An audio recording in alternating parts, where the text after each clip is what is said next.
What's the situation with Wesley Gates? When can we expect to see him?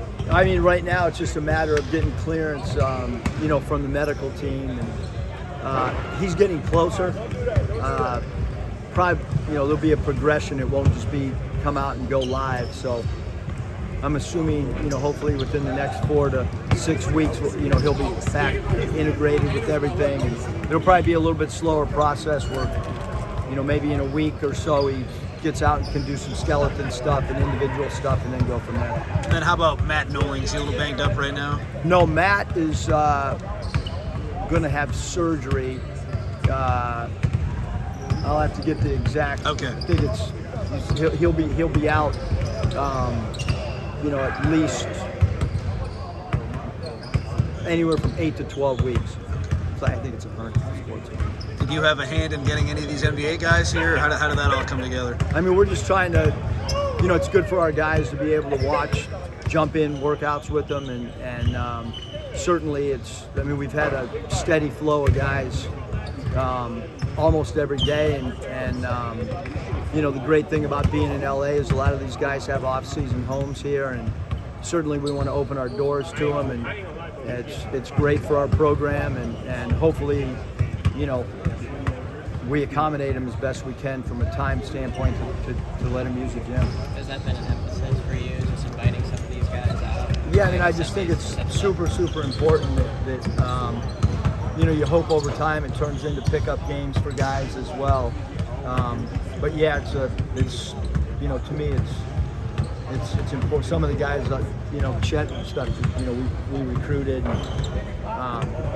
So yeah, I think it's good for our guys for sure. What does that kind of do? Do you feel like, again, if you're someone who's trying to kind of build up the energy, excitement around this program, just get these guys kind of bought into USC? What do you feel like that's going to kind of help do for the rest of the summer?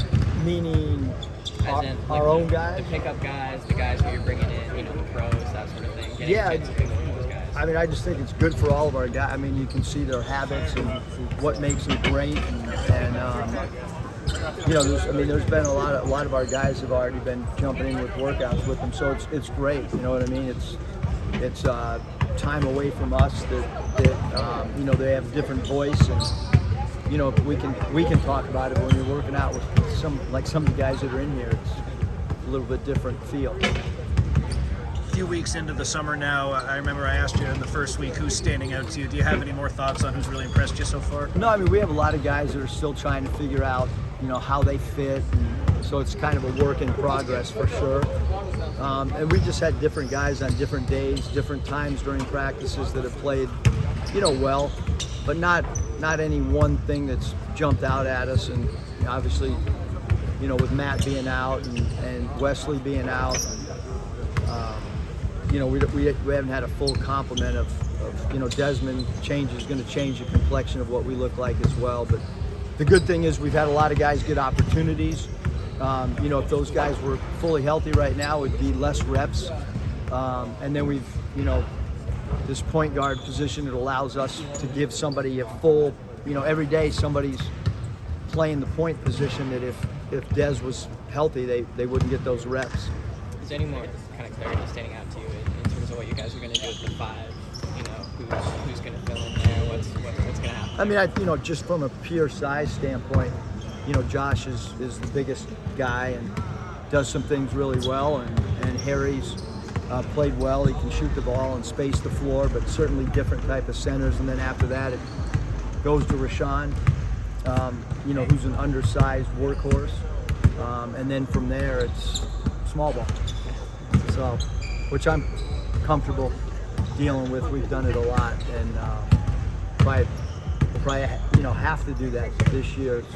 If our bigs are getting out rebounded, then we'll have to try to find an advantage at some way, shape, or form on the floor. How do you see Terrence Williams coming in? Obviously, a guy with Big Ten experience. Yeah. Another one of the vets here. What's your just view on him? I think that's the biggest thing is his experience. That's probably the biggest thing for us is he's played in the league, veteran, guy that makes open shots, tough. All of our guys practice super, super hard.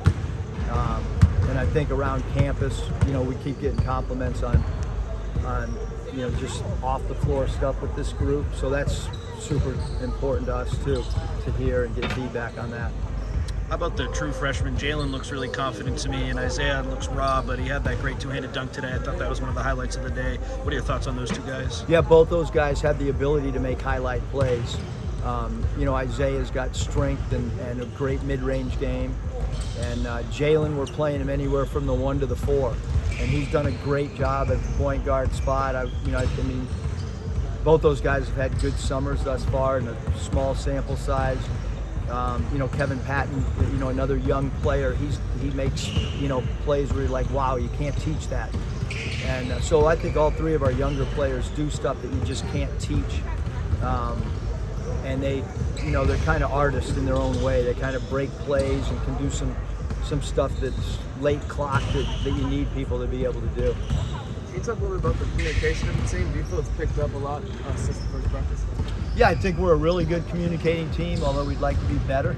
But I think this team talks a lot out on the floor, and we want to be even more talkative than we are now, which will come just through habits and time and repetition.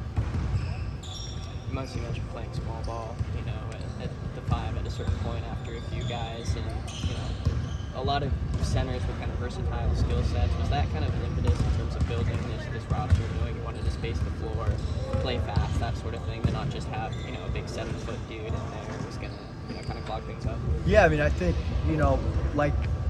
we probably won't know who we are until end of November. Yeah. It's going to take us 15 games to figure out who we are. Chuck Daly used to say it takes 50 games to know your team in the NBA inside and out, what third and fourth options should be and rotations. And so, we're not going to have this thing figured out, until, hopefully we're still trying to tinker in March. That's, if you're not trying to tinker in March, that's not a good thing. Towards the end of practice, you talked about the importance of wanting to lead the country in free throws attempted. Can you kind of expand on that and how you go about achieving it with this group? I don't know if this group can do it, because we have to see once these other guys get out there, because we do have a lot of guys that have played in systems, and maybe we've had some other groups that are a little bit more off the bounce. That's the hope. And that's the philosophy, but that doesn't mean it fits.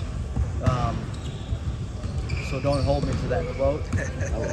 But if you look at what our teams have done over 9 years, historically been a great free throw attempt team.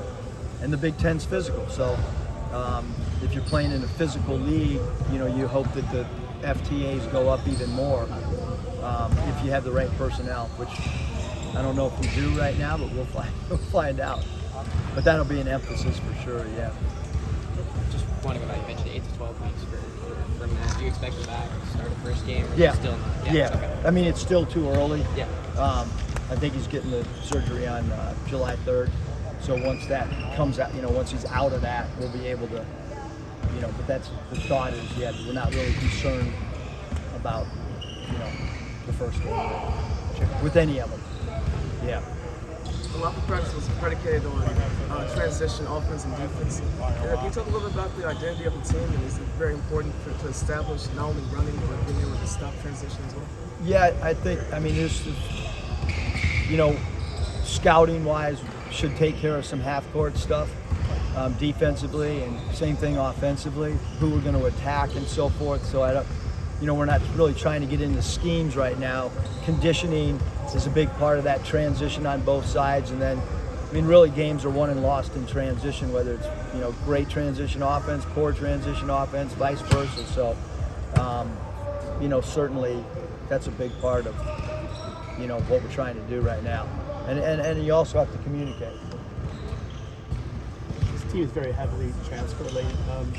Is there leaders that have stepped up and there's a gravitating, and there's somebody on the team maybe you'd like to step a little more and take that leadership role? Yeah, I think that right now we have collective leadership. I really do. I think there's 5 or 6 guys that are, Josh is using his voice, Buzo's using his voice, T. Will is using his voice. I think those 3 guys, Saint is using his voice. Those 4 guys have kind of been, the talkative group. Harry has tried to get out of his comfort zone and use his voice. So those 5 guys, I would say, probably are the 5 that are the most vocal right now, that have kind of led with their voice. What are some of the challenges when you're trying to kind of fit all those pieces together, like you mentioned a couple of times, when you have so many guys coming from different systems, different areas? Yeah, I mean, it's a challenge for everybody in college athletics right now with every sport. I mean, it's, you know, it's a lot easier than coaching in the G League and getting a call from the Spurs that, you know, Danny Green's getting called up, and then the next day Novak's getting called up, and you lose 60 points in a 24-hour phone call. But yeah, I mean, it's, you know, how you can build stuff off the floor with chemistry, how you can get to know each other. I mean, every player reacts differently to coaching.